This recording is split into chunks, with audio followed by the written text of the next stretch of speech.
and he conceded my point that if they're going to make a compressor station in Minisink, and it would be the same construction people that come from Minisink to Hancock to do the building. They're not hiring local people except for maybe a few security positions.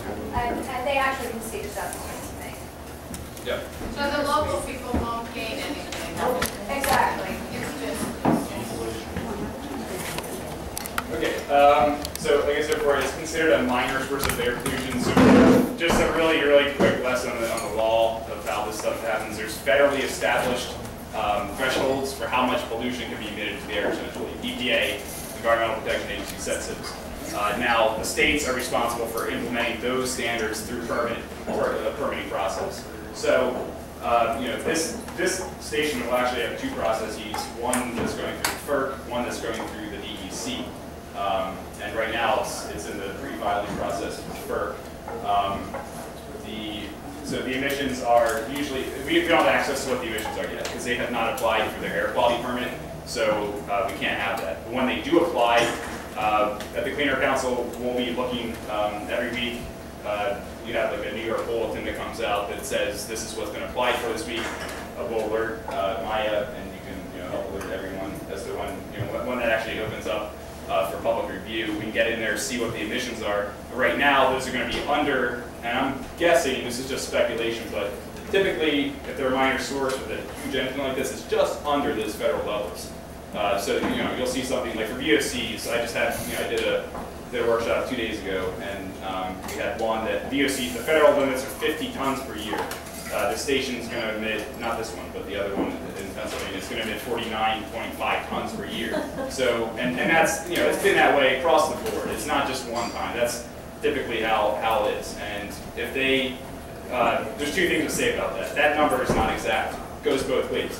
It's projected emissions, so it's the potential for that, for that engine or source of pollution, to emit something. And engineers with industry will say they're being very conservative with those estimates. Our group and others might suggest, okay, well, right now, like day one, this might, you might be fine. You might be below. But what happens, 1 year or 2 years or 3 or more down the road, the equipment does degrade over time. And how do we know that this is going to continue performing optimally? Yeah. Quick question.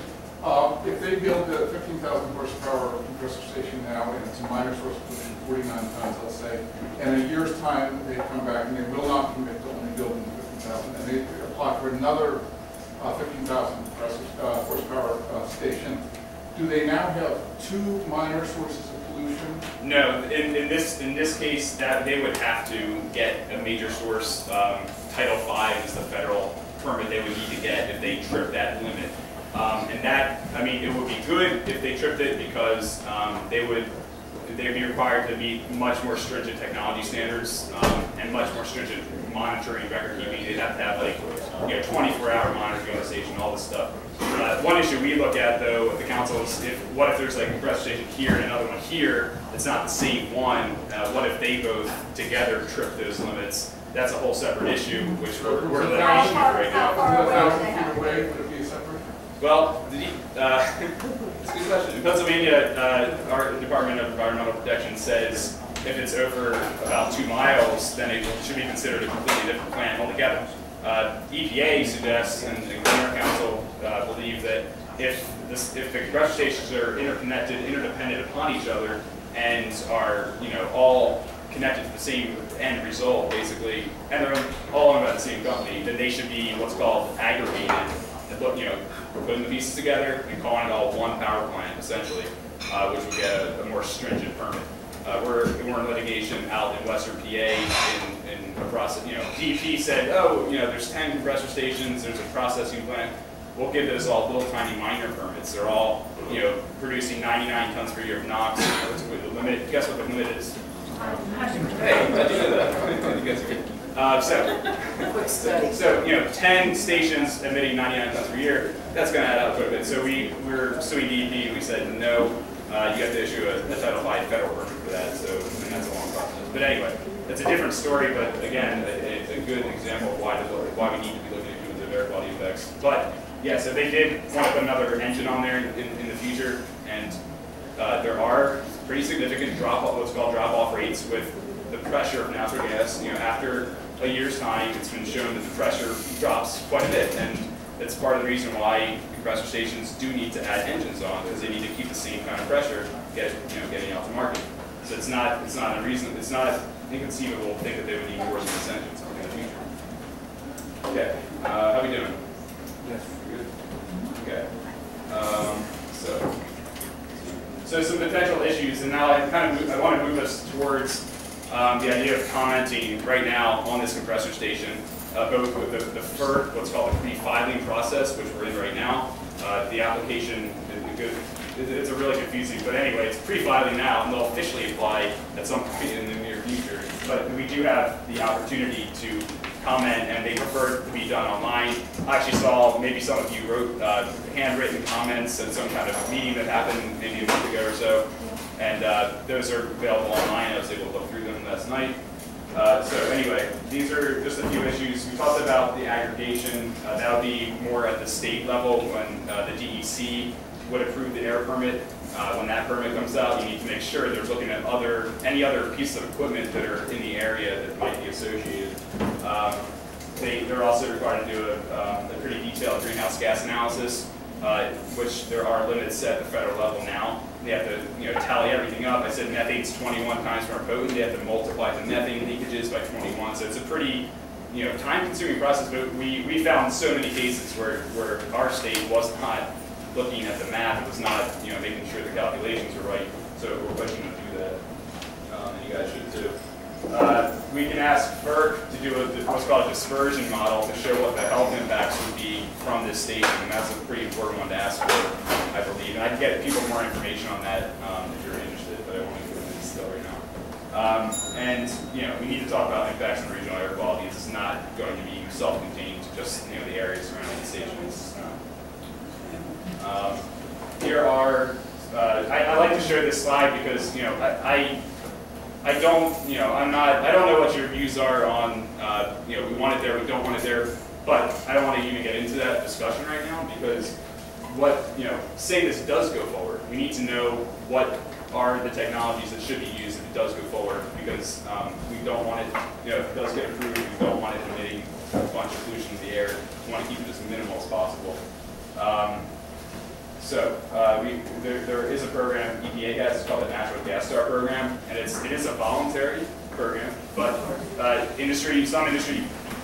some companies do participate in it, and actually more and more seem to be. I listed some of these. So this is from obviously my slide the other day. Mark West is the company we're in litigation with, and I listed out some of these things for them to consider, and they said, oh, we're doing this one, and we could look at doing those.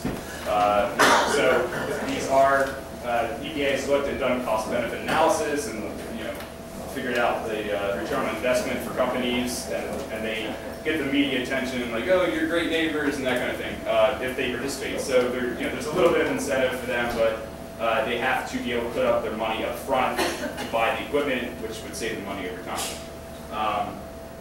Anything from low leak valves, so they have like valves that are always emitting methane to kind of measure and regulate pressure. Those, I didn't show a picture of, but those could be, you could use air for those instead, or you could use a low leak valve.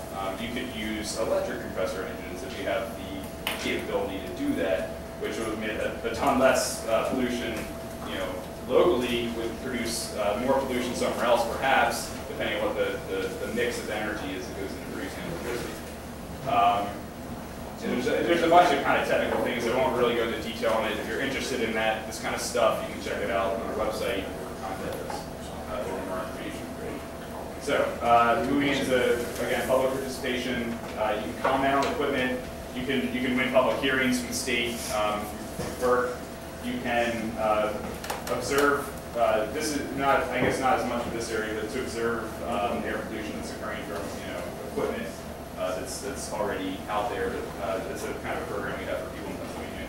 But we'll focus on the commenting right now. Yeah. Well, you can try to pressure companies. I'm working on a campaign with some people in Pennsylvania to push some companies companies to use what's called green completions, which EPA is requiring in 3 years from now on the display as we showed. So they would have to actually capture all that crap into one vessel, and would reduce VOCs quite a bit. The question was to try to make that happen. So I just want to show you, this is what, so if you haven't been on to it, the Department of Environmental Conservation, DEC's website. This is sort of what your weekly bulletin looks like, and it has notices of proposals and actions anytime someone submits a permit proposal to the state. For in this instance, in air quality, they've also, they've done the erosions and No, they wouldn't, because they have to still finalize the site, right? Okay. So there'll be a number of permits they'll need from DEC, but they have to, just like with Do the their permit, set yeah. along the actual site and the proposal. Okay, so and this is the example for the mini-sig compressor station, what it looked like when it was, when it came up on the website, and you can scroll down and get the information on it. And at that point, you could request and I'm not sure how it works in New York, but we have to physically go to the office, our DEP, to get the files. I think in New York, you guys can get it digitally from what I've heard, but it's a little bit more efficient perhaps. Again, FERC process is very confusing, so we're not going to go through it, but just to highlight this area here is when the public can participate. We're in pre-filing right now, which means you can comment. Have they done the open house yet? Yes. Okay, so that's probably where this comments came from. So that they had that down here for whatever reason, but they would hold the open house, discuss it. And what kind of comments? Is that when they took the written comments? That's when they took the written comments. Okay. All right, so there's that, and they list out a bunch of other things. Once they actually apply for the permit, and there's other avenues of participation. We're not going to worry about right now. And the list continues. That's So, from their website? yes, from FERC's website. It's a little tricky to find it. Yeah. Yeah, you think it'd be a very simple thing to find, but once you go to the website, you have to, like if you Google FERC public participation, I think I did public participation process. It'll come up, and it's like a little link off to the right that says like it's a chart. It's a chart that shows the process. And you have to go to the library of FERC to find the Hundley Hill site. So make sure you go to look like library. Well, and if you want to comment on it, yeah, to see information on it, you go to the e-library, which I don't think I have a link to. But if you Google e-library FERC, FERC, then that should come up. But this is e-comment. I just want to show you what it looks like, and it explains it has like how-to kind of stuff on the website. But basically, you register, you put in your name and email, it sends you a link, you click on it, and this comes up, and you have, you just search. I put the docket number here, and this might be on the sheet too. Yeah. Okay. The docket number's on the sheet, and so you might have this already. Just put it in there, search it, and you write your comment right in this section here. So that's the nuts and bolts of it. Again, this can be on the website. We can help you get through it if you want to comment. But what kind of stuff should you include in it? It's kind of up to you, but I'll give you some pointers. And first of all, why should we even comment? Some people kind of, say, well, is it really going to make a difference? Have they changed things based on this? Well, yes, they have in Pennsylvania, and that, we're a real special case in Pennsylvania. So if they change something based on public comment, then I think that's a pretty big deal. So for a few compressor station engines, they have required more stringent technologies because the public has sent in 100 comments to say we want this technology that reduces air pollution, and some of the ones that were suggested, and DEP actually put it in the permit as a requirement to the state for the company, and the company was not happy with it. So we got to win, and they're going to save money eventually, but yeah. In regard to commenting, can you talk about 20 seconds to a half a minute about New York being downwind? Because I could have a comment with you, and my main point is being downwind. Yeah, I showed a slide on the EPA's website that does show the shouts in the northeast direction from Pennsylvania. So all that equipment that's down there is definitely affecting. You should comment because you're going to be able to participate in the process. And I do believe that public pressure can sway decisions. It might not be the decision that you want it to be. Like I said, you might not want it to be there at all, and that's completely legitimate. But if you can make that opinion very clear in your comments, which is good. But you should also say, you know, just in case it is approved, or you know, if you do decide to approve this, then I want you to do A, you know, A, B, and C. So you're not just going one or the other. You're, you know, you're trying to do things that would eventually protect public health, regardless of what happens. So, you know, obviously, if it's not built, it's going to really protect public health. But if it is built, we want it to have the safeguards that are necessary. Okay. So, just basic. This is for the state level more. For the state level, they'll have like your name, your address, your phone number, and you need a plan approval number, which will be probably different from the FERC number. Is my guess for New York too. You can read your state, the DEC's review of the station once it comes out. You should get, you know, as much information, do as much research as you can on the FERC's website as well. And you know, we'll have. I showed you where to send them through the e-filing, and if I guess when they do apply for the air permit, Clean Air Council typically sets up like an action alert where it automatically sends it to the person it needs to go to. But we can also, in the email, we also provide, you know, if you want to mail this hard copy, here's the address too, so we can get that out to people. But it's also in the weekly bulletin. It'll tell you when the compressor station, when the permit's applied for, you can get the address from that. It tells you who to send it to. So just real quick, it's good to have a personal story in there why you care about this at all to begin with, and not just try to be technical and scientific, because it's not, you know, you don't need to do that. I always try to say it's a myth that you need to be any kind of expert or quote unquote expert to comment on this kind of stuff. You know, real people who live here need to be, you know, I think you guys are part of the most important, and so, you know, experts will comment on this, but we need, you know, we do need the personal stories as well. The personal stories attached with a little bit of technical knowledge. And, yeah, you are. And so you do have power, more than you know, maybe, but with a lot of you combined together, obviously it's going to be more impactful. So, you know, do make your opinion clear. You can say, you know, I do not want this at all. You can say, you know, I don't mind it as long as this, or, you know, go ahead, approve it, it's great. Whatever your opinion may be. That sign-in sheet, just again for purposes of getting information whenever something's up, whoever has the sign-in sheet in their possession, please make sure it continues to go around. Where Make is sure it? you have that. I don't know whose hand it's in. You can just make sure that it keeps going around. Did anyone not sign it? I have a question. Yeah. Matt, thank you for coming. And as a air pollution expert, that's what you are. I didn't consider myself an expert. I do a master's degree. You know more than most of us in this room.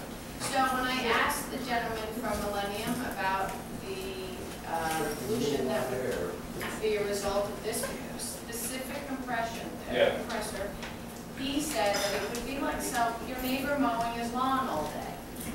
I love this analogy. And clearly, it'd be like 50 of your neighbors mowing their lawn every day for, you know, every day of the year or something. see, so the reason you know the way you know they're lying is because your lips are moving. So when you're talking to these people, this is what he said.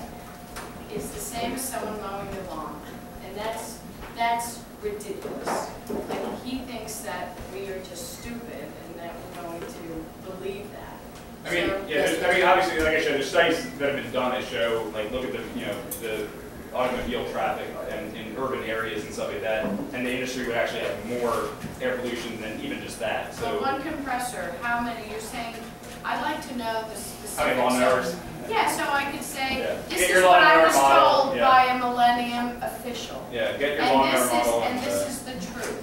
So why should I believe anything you say from your Well, he's own? being very honest because lawnmowers don't have any rules and they're incredibly polluting. They are, it's So true. he's- Yeah. He's being very honest. But it depends if you're talking about a riding mower. He said one neighbor But they're local. very polluting and he's being honest. But seriously, like, you'd have to be driving, like, you know, and it'd be a study. I'm not going to say what one thing is or, you know, what one the other way, but I mean, you know, if you're driving lawnmower, you know, riding mower around 24/7 and, you know, 50 people are doing that, then we might be talking the same kind of levels. I don't know. It depends again on the model, how old that lawnmower is. He's right. Lawnmowers do emit a lot of pollution. In this area, I mean, I know where I am, depending upon the weather conditions, I can hear the siren in Long-Eddy, I can hear the train, if the weather conditions are just so. And I'm sure that affects everybody in the valleys and on top of the mountains. So for them to say, well, it's only this, and it's only on Hungry Hill Road, it's a load of crap. Because we're all going to hear it for miles around. Okay, wait a minute. Matt, can you help us with Just real quick. blow-down noise? Yeah. Because they told us in Hancock that this station would be on intermittently, which by definition, I think, means that when they shut it down, they have to blow it down. Could you explain blow-down noise versus regular running noise? Yeah. Pollution with blow-down. Yeah, blowdowns. Yeah, and just real quick on the noise, generally the noise question on the Millennium website, there was something about putting up buffers of some kind. I don't know if they're talking about trees. Did they tell you at the meeting or not? But like sometimes they can. Like, so, In the like, winter, noise that is big. doesn't work. Yeah, it depends if it's conifers or whatever, but for the industry, it's very important for them to be able to say our station's not going to produce noise. So you need to be able to, you need to get that in writing that if it does go forward, again, if they do build it, then they require them to use the best insulation, and there are some stations in Pennsylvania that do have a lot of insulation on them, and like the companies who are at the level of going out with the video camera and saying, like, this is our compressor station. Again, I want to say, they were on the Delaware Lake a couple days ago, some company taking ambient noise measurements. Yeah, what they find, Well, I have no idea, except there was a guy at the end of the lake doing major work on his cabin with a big backhoe and that. I don't know if it means anything, but it's pretty interesting that. With the FERC, I think the FERC permit requires a 55 decibel limit beyond the property line. And I don't have that on me, but that's what the sound requirement What is. is the sound of a 55 decibel engine? I mean, they say, like, looking at decibel, like something, it's like someone's honking you. No. That's what I heard, but it's not actually. It's like, it is like the sound of like a food processor, like, but if you're right next to it, like a blender, or a loud lawnmower if you're near it, not from a distance. And that would be like, so that would be the same as me standing on the edge of the property line from a station that's, some distance away. And blowdowns. Okay, so blowdowns. So blowdowns they basically sound like a jet engine. Has anyone ever heard Oh, one? nice. Yeah, I've heard one. It's pretty loud. So it sounds a lot like a flare because it's the same thing. It's methane escaping as quickly as possible into the environment. Again, you asked about air emissions. Yeah, methane. That's every time it goes on and off? No, well, yeah. I mean, if they shut it down and they don't. Now there are ways that they can use best practices for blowdown prevention, and that's one thing that. Goes back a few slides. It's one thing they have started putting in the permits is let's see, reduce natural gas methane with fewer compressor engine startups and improve engine ignition. So that there's a clause that could be written into the permit that would prevent them, like if they did shut it down, they'd have to do something that would prevent that methane. It would go somewhere else or be diverted or something that wouldn't be blown off. It would blow it off to release the pressure and then hook it back up again. Anytime they're changing equipment over, they're shutting things down, you're gonna have that really loud kind of noise, and it's it's pretty disturbing. I did ask about blowdowns when we were at open house. Okay. And I asked if the blowdown preventer was going to be part of this equipment, and they said no, because there would be no blowdowns, which I find to be almost impossible. Yeah, I thought, like how is that? But I have another question. Since you're in Pennsylvania and you can see the build out on pipelines, can you tell us about how far apart are the compressor stations? Like we know that there's one in Minnesota. We know that there's one that they have slated for here. But how many miles between compressor stations? Yeah, well, it depends. It depends on if it's a transmission, Well, like this compressor millennium. like this one. Yeah, so I mean, it actually is a lot more than you have for your gathering pipeline. Like gathering pipelines. The pipelines that are taking gas from wells to a compressor station, which would then go onto a transmission line. They could be anywhere. They could be 5 or 10 miles apart, or even closer. Some, in Lycoming County and Sullivan County are like 2 miles apart from each other along a string of. We could have a compressor station every 2 miles. Well, no, wait, that's for gathering pipelines. Okay, so I don't know what your gathering pipelines There's 15 of them right there. look like. But we're talking about millennium. Yeah, so now for transmission pipelines, they're typically a lot further apart. Yeah, more like 50, but, I mean, I guess my question is, so depending on what happens with you know, drilling in New York, which I know is a nice hot topic for the second.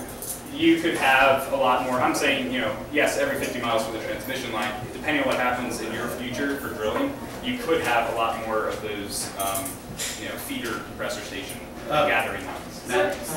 Question over here. With the noise question, we talked earlier about a 1,200-foot buffer. At 1,200 feet, is the noise level 0 or close to it? I really don't know. Are you saying what is Millennium suggesting that at that? I'm asking what you, as an expert, think the buffer zone should be.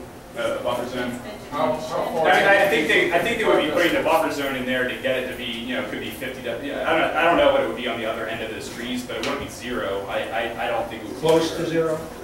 He's not a noise expert. Yeah, I mean, They say it's going to sound like a dishwasher. That's what Millennium's telling you. So I think it'll be. I mean, I've they're heard. not making it sound worse than it's actually going to be. I think that's a fair assumption. Yeah, I don't know what the actual decibel level will be, but I mean, I've been around lots of compressor stations and ones that do have trees and don't, and you know, you can hear it. It's, you know, it's an annoying background noise, but it's not. How far away, since you've been there, Yeah. that it was an annoying background noise? I mean, you know, I go up on a public road up to the edge of the compressor station, so I can take photos of it next.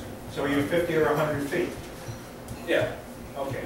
So if you're 1,200 feet away. So this is going to be 1,200 to the nearest resident. No. We're just this is not trying to get an Oh, idea. really? Okay, 1,200 feet. Well, beyond that, there would be negligible. It depends on what your tolerance is. No. Okay, how do you know? I think I'll want to clarify. Some people may not be bothered, some people may not be bothered. Just real quick, just to close up the noise, in there, on the website it says the noise will not go over 55 decibels from the property line. That's with a buffer included, from what I understand, in reading that. I don't know if they're, you know, if they go over it, that's another issue. Will they go under it? I don't know. That's what we. Okay, point of clarification. I got a second analysis of the map of Delaware Lake, and was told that the revised figure is Delaware Lake would be about 3,000 feet. It's 2,640 feet to the outflow, as measured with a digital. 2,640 feet. 2,640 feet to the outflow. With my digital, measure. Can I just say, address? If you go online, you'll find measurements that are taken from for compressor stations up to 6 miles away. I cannot tell you what those compressor stations were, whether they were enclosed, whether they weren't enclosed, but the industry has taken measurements on compressor stations up to a distance of 6 miles. I have a question for you, and that is this. Line gas is not commercial quality gas. When you burn line gas, do you get a different array of pollutants than you do when you burn commercial quality gas? That's my first question. And the second question is, could we possibly go away today with some understanding of how we best attack the situation, pro or against? I know there are some people here too today that are very much pro-gas. But for those of us today, I do not think bees, snakes, whatever, are going to get us very far. I hate to say that. But this has been informative today, but I would like to have an idea of what action, what direction we are starting to think about. But first, line quality gas as opposed to commercial quality. This is line quality, not commercial. Well, they're going to be using line quality gas up here to run this engine. Whatever's coming out of that stack will be a product of the burning of line quality gas, not commercial quality gas, not what comes out of your stove. Okay, because yeah, in other. I questioned them when they were there. Okay. Yes, they said they're going to be burning the gas that comes in the line. Do they purify it before they burn it? I mean, Usually, for other transmission compressor station lines, they've said they're going to use commercial quality gas for burning. So this one you're saying it's not yet. It is going to be more pollution, more if you have, depending on what gas mix, you'll have more VOCs, and they're potentially more norms. But I'd have to see. We have to look at how much my gas is actually in that.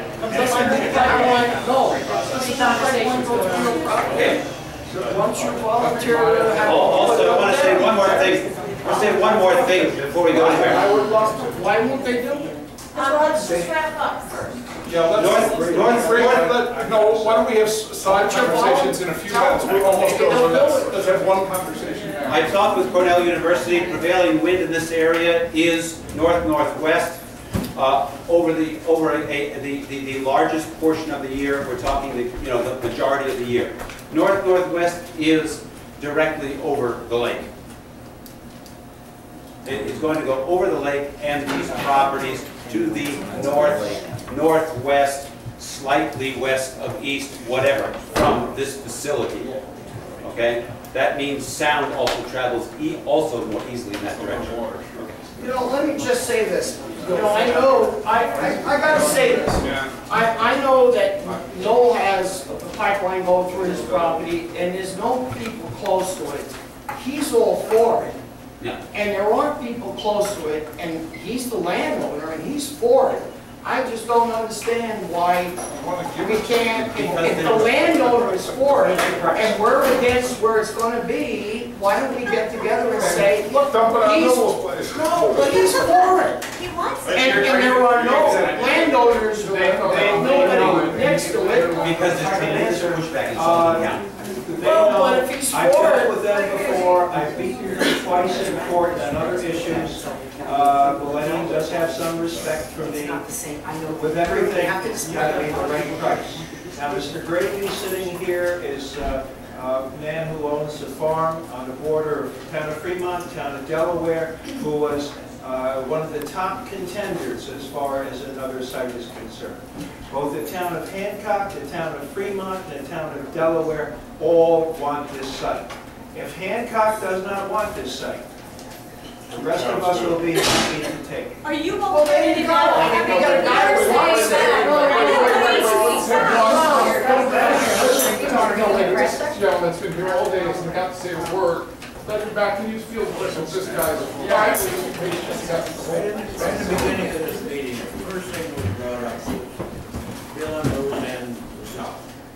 How their foundation was ruined, their septic was ruined, their well was ruined. I was a caretaker of that place long before they ever moved in there. The foundation was shot and stuff. The well, I'm willing to bet you can drink the water. The septic was ruined, yes, because it was built in the middle of the pipeline. It was already there. It was already there. Built on the pipeline. I think it's worth it.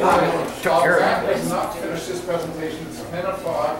Can we give him 10 minutes to finish it? Then let's bring it up. I would just like to ask one quick question. I feel that they're going to put a compressor station somewhere. And I've lived here 55 years. I work in the construction industry, so the work would benefit me. But I'd rather starve than see our water polluted and any more of this bad stuff that happens in the small towns for people's health reasons.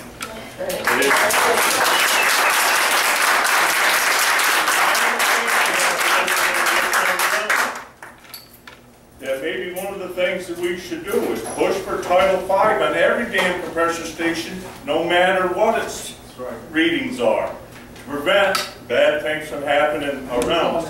The noise pollution, I don't really know enough about that. Maybe we can make them put up sound walls like they do on the thruway.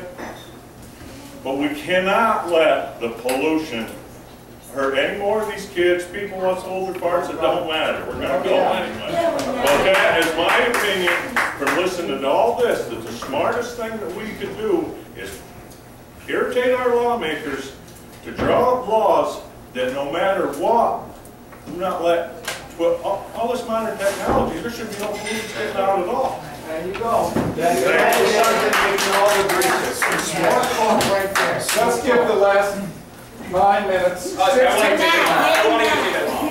Okay, let him finish, and then we might, some of us might want to talk one-on-one or whatever. I think most of this is, I'm going to suggest that if people are going to go online and do a comment, one way or the other, there's a list of questions, you can start answering here. I'm not going to read through them, but just to get your, your brainstorming basically. Here's some specific things as a review of the sort of the entire presentation. Things to consider, again, cumulative air quality impacts, what this health impacts going to look like. Ask for a dispersion model, again, to show what the health impacts would be on the surrounding communities. Remember, he's going to put this on the cleanair.org website. So you'll get all this check it up on our website also. Right. Great. Yeah. And is the county and the state in compliance with these federal standards, which are called the National Ambient Air Quality Standards, or NAQS? Are they in compliance? That's one thing we're asking in Pennsylvania is, you're permitting all these things, but are you looking? It's another cumulative question, different from aggregation. Are you looking at if is the regional air quality being impacted so much that it's breaking the limits in parts per billion that are allowed in the air at any given time? And I was saying before, that's measured with what's called ambient air monitors in populated areas, urban areas typically. So we're not really, again, sure what's going on in rural areas. And you can look through the rest. I mentioned the greenhouse gas chart rule, the greenhouse gas analysis. There's the whole website on EPA's natural gas chart. If you're interested in the technology, you should go and check it out. They list the specific technologies for compressor stations. They have presentations on them. They show how much pollution will reduce over time, how much it's going to cost the company. So if you do want some, to have some knowledge and be armed with that information, if you're going to go that way, then feel free to give the Clean Air Council a call. We can walk you through it too. But the information's there, and you can make a pitch. You can even with the are you the landowner of where the compressor station's going, or do we know the landowner? That was a question I was going to ask. Okay, who was the original landowner who owned the parcel that Millennium now owns? That's the people's house. Anne-Marie Anderson. Okay. So they own the property. She's gone. They left. She's gone,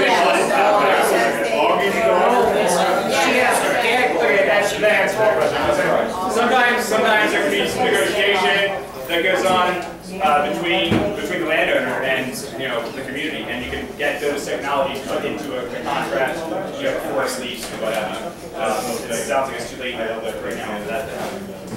Just hold on one second. So those are the technologies. Again, call us for help. Just two things real quick.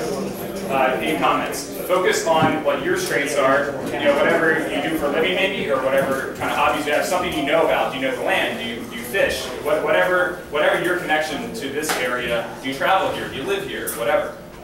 Focus on your strengths. Don't try to be a scientist if you're not. Don't try to be a lawyer. Don't try to be an epidemiologist. Anything that you are not. It doesn't mean you can't use research that's on there. We provided some research through this presentation. You can quote some things from health studies, what have you. But focus the majority of your comment on what you're good at, and always relate your comment back to the specific piece of equipment we're talking about, which is the Hancock Compressor Station. Not just this is what I think about fracking and natural gas in general. I hate it, but I like it.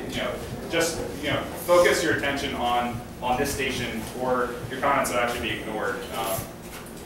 The state and I believe FERC are required to respond to each and every comment. Sometimes they group the comments together. Well, these people had a concern about the noise, so here's our response to the noise. These people had a concern about air quality, impacts on health, yada yada, and they'll answer that. So they are required to send you a comment and response document that details out what their thoughts are on it. If you don't agree with that, then what we do at the council, we take it a step further. If we think they're incorrect, we might litigate that permit and say, no, we don't think you should not go through this permit because you answered that question incorrectly, and the process goes on. So again, don't be intimidated. Don't think that you can't make a comment. Everyone has the knowledge right now, I believe, to make a comment. Matt, when should people make a comment? Should they make them now? Should they find out more? This is going to play out until March. At what point do you recommend people stepping forward and comment. I mean, I don't know when the pre-filing commenting deadline is, but I would suggest that everyone, I would suggest you do it very soon, sooner than later, because you don't know, I don't know when, like Millennium's going to actually apply for the next part of the process, and that would limit the public comment opportunities. And it's also true, right, correct me if I'm wrong, that Millennium has never denied a permit. I mean, not Millennium, FERC has never denied a permit, but they will change things. Yeah, they could change things, or they could put, but typically, as the state, state and the Federal Energy Regulatory Commission are typically required, if they meet all the required, if the company meets all the requirements, they're required to give the permit. So if there's something unusual, if there's an endangered species or something, that would be a reason that they might not be able to build it. So if you find any endangered species, you might be able to find it. Matt, I have a question.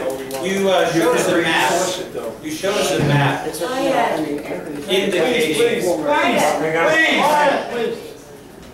You showed us a map indicating that a great deal of this air quality issue from Pennsylvania is passing right over this area. We therefore would sort of have a cumulative effect, if you will, from all this drilling that is going on in Pennsylvania. To your knowledge, has there ever been air quality studies ambient in this area showing or taken in this area to indicate what our air quality is? And my thinking being what the additional load of 50 tons will be, let's say, in the area of Delaware Lake and those down from here. To me, this sounds like it could be a potential issue. Right now, it sounds to me like air quality is talked about, but we're really not testing to find out where the impact is. What you just showed us before had all the green lines, excuse me, passing over Delaware County. And I guess my question is, now we're going to put 50 tons more, a half a mile from me. We all think my own interest. I'm sorry, excuse me, but I'm thinking my own interest here. And the families and so forth. So how do we get that work done? Yeah. Now, we would have to go on. I can't really answer that well for New York. We'd have to go on and see where all of your ambient air monitors are. My guess is that we don't have any in this region that would give us a good baseline, some good baseline data on air quality. What I'm starting to say, and we can look at this. No, nothing there. This is sort of the federal look at how the states are doing ambient air monitoring. I don't see any most of here, maybe 50 or 100 miles further downwind. But look at the monitoring.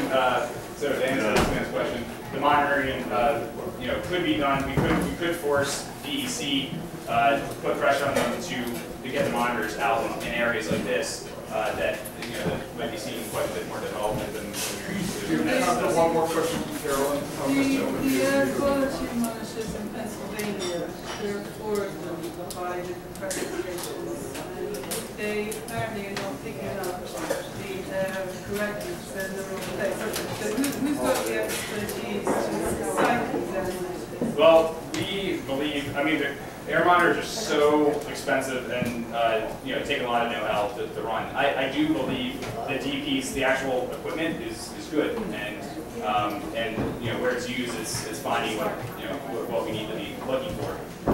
And they also are the ones that we need to ask, put it here. Like, we think that you need to have one here because there's lots of development going on.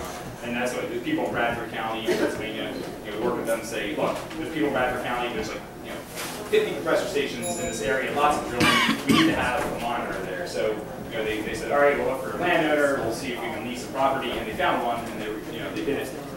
They proposed to do it in their plan, and we said that's a good idea. Another area out in southwestern PA, same thing. They're going to put 4 additional monitors there, which are pretty good, pretty high tech. Ozone, VOCs. They'll be able to measure a lot of the pollutants that are coming off of this equipment. So projecting out years from now, those are the kind of things, if this development's going to happen, in the way that they're projecting, those are the kind of monitors we're going to need to have to be able to ensure that we're actually meeting the health standards. Now, one more, let's make this a final question. This gentleman's been here the whole time, hasn't said a word yet. So. On these stacks, that you got all this pollution, is there any use of afterburners? Sometimes they have things called reboilers, which essentially does that. I don't believe that the station has it, but since it's a different kind of reciprocating engine, it might have some other technology. I'm not an engineer, so that's a question we have to look into. But yes, there are technologies that can reburn, reboil, and it would reduce pollution. There's also, you know, if you have a dehydrator, there are technologies that can capture VOCs and emissions and put them in a tank and burn them again down underground. And when they come out, you hardly have any. Yeah, it's a lot less. And they have things called zero emissions dehydrators, zero emissions. Sounds a lot better. So there's a lot of things. I can answer questions individually one-on-one afterwards. And Claire would just, before we break and before we thank you, Matt, Claire would like to remind people of the meeting that's coming up. Yeah, it's July 3rd, Hancock Town Hall, Hancock Board meeting. It's really important. If you